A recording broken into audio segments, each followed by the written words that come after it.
Hi guys, it's Erica. Welcome to today's video. It is December 2nd and I'm trying to do Plantmas. Last year I failed, so we'll see how this year goes. But regardless, here we are. How's it going? So today's video is going to be kind of short compared to my usual videos, and that's because I'm doing a little update on my Monstera Albo. If you guys remember, I think it was either a month or 2 months ago. I don't really know because time just flies, honestly. My Monstera Albo, which I had repotted, was not looking like it was doing very well. The leaves started forming into tacos, but it wasn't dehydrated, I don't think. Either way, there was an aerial root growing from the second node, and I saw this hack where if you put the aerial root in water, then it would help your plant grow a lot faster. So I did that, and I was very apprehensive at first, and obviously now looking back on it, I can give you guys my updated thoughts on it. But yeah, that's what I did. I put it in water and the root grew extremely fast. And my goal wasn't to keep it in water forever. It was just supposed to be a temporary thing to provide sustenance to the plant in case the roots in the soil were, I don't know, like maybe rotted or whatever was going on there. The roots in the soil didn't seem to be working properly. So I hoped the plant would rely on that one single aerial root in water. And good news, here is my plant. And you might notice this whole entire new beautifully marbled leaf, and you might notice this one's a little bit yellow, and this is the first baby leaf that it started out with. Here is the root that I put in water. You can see where I put it in water, there's some fuzzies on it, and I think those were supposed to be like little micro roots to grab as much water as possible. They never went away, they stayed. I can literally see the markings on the aerial root of when I put it in water, and you can see how much it grew. So at first I was panicking so much of having the aerial root in water. I thought it might rot. I thought the rot might travel up the aerial root into the stem of the plant and just murder my gorgeous plant. Thankfully, that did not happen. I don't think it necessarily saved my plant. Honestly, it probably just sped up the recovery of it a little bit, which is kind of everything. There's these roots now coming out from underneath the pot. You can see it's a lot. There's a lot of roots coming out from here. So it's very healthy, and I'm very happy that I did it. Unfortunately, the plant's gonna hang out here, so you can kind of look at its little marbled leaf. Unfortunately, I didn't properly document when this was happening. I was a little bit panicked, and then when I saw it was fine, I was relieved, and I was like, okay, let me chill because I don't want to overwater this plant. So at first, when I was putting the root in water, I would put it in water, take it out, put it in water, take it out, and the root grew so quickly. At most, it only took 2 weeks for the root to grow long enough to reach into the soil. As soon as it was long enough to reach the soil, I just stuck it in the soil and I'm letting it grow in there. I wouldn't want to have that aerial root in water for too long, especially because it would be extremely long by now. That would be a very long root, and I would have to have some kind of, I don't know, contraption for that long root to be in water. I just rather it be in soil with the rest of the plant. So now my whole entire plant is soil bound, which is, this was honestly my goal. Like, my goal was accomplished.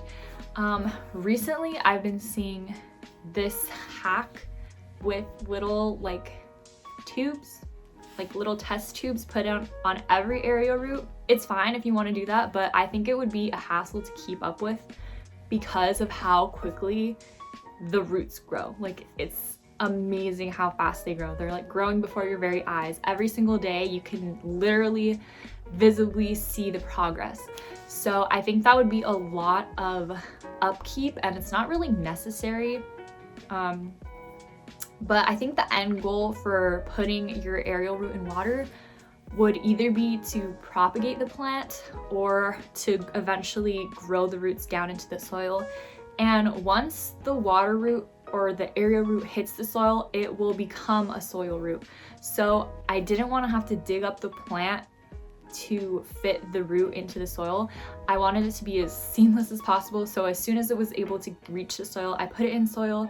So it immediately started off as a soil root once it got into the soil. Yeah, if you guys have any questions, let me know, but this was 100% successful. If you have a similar situation to mine where your plant looks like it's struggling, but there's an aerial root growing, I would highly recommend putting it in water. If I were to do this again, I wouldn't worry at all about the root rotting in the water, and I wouldn't have back and forth, you know, took the water out, put the water back, took the water out, put the water back. I would just put it in water, let it grow, and it probably would have grown so much faster. It would have probably grown in half the time if I didn't keep taking it out of the water. But there you have it. Both of these leaves recovered. As you can see, they're still a little like wonky looking, and this one is kind of yellowing, if I'm gonna be honest. This one is a little bit yellowing too, but I don't know how long it's gonna take for them to fall off, so I'm gonna leave them. There's even new aerial roots growing out from here, so I'm just overall very happy with these results. And if you find yourself in a similar situation, if you find yourself in a similar situation, I would really recommend trying this. Another thing is that, as you can see, I have my little greenhouse cabinet. It was also very helpful. Aerial roots on plants in this cabinet grow insanely long regardless of whether or not I put them in water. So I think some plants wouldn't need to be put in water. They'll just grow if you give them high humidity. So if you have an IKEA cabinet or just any greenhouse cabinet, I think that's really beneficial. But specifically for this Monstera, I really liked the water method. So yeah, it was a huge success, and I'm so happy that I tried it. I really do recommend it to you guys. If you do try it, or if you are gonna try it, let me know. I would love to hear your experience. A lot of you guys in the last video let me know that you've had great experiences with this as well, which is kind of what kept me sane. Even though it was a 2-week period, I was still freaking out so much. Like at most, it was a 2-week period. I was still freaking out a lot because this is one of my favorite plants. And it did take a long time for the new leaf to come out. It barely completely unfurled like maybe 5 days ago. And I didn't document the process of this new leaf coming out, but it took so long. So from that time to now, it was like, yeah, it took a while for that new leaf to come in. So now that all the roots are established, the plant looks healthy. There's even a bunch of clovers in there that I might need to take out. Almost all my plants in here are infested with clovers, and sometimes I'm like, oh, this looks cute, but I don't know, they're kind of taking some of the nutrients and water from my plant, so I might have to end up taking them all out. Maybe in a future video I'll do that. I don't know.